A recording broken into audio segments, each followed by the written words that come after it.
Hello guys, now I'm going to use these 4 pieces dance floor panel as a sample video to teach you how to connect the extreme with the dance floor. Okay, as we can see here, 3 parts.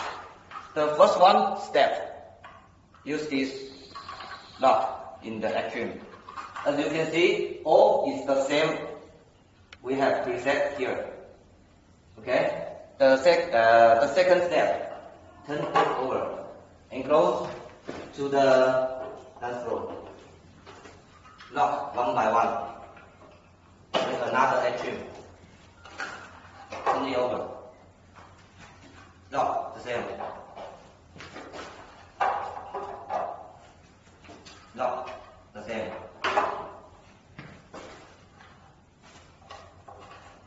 It's 2 lock. See? Okay.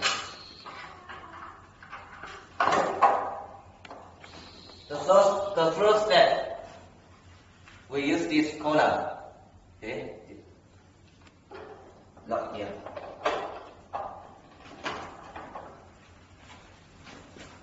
Lock here.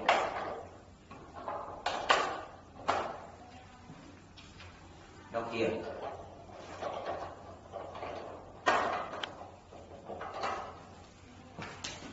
The last one. Okay, now all is the extreme finished.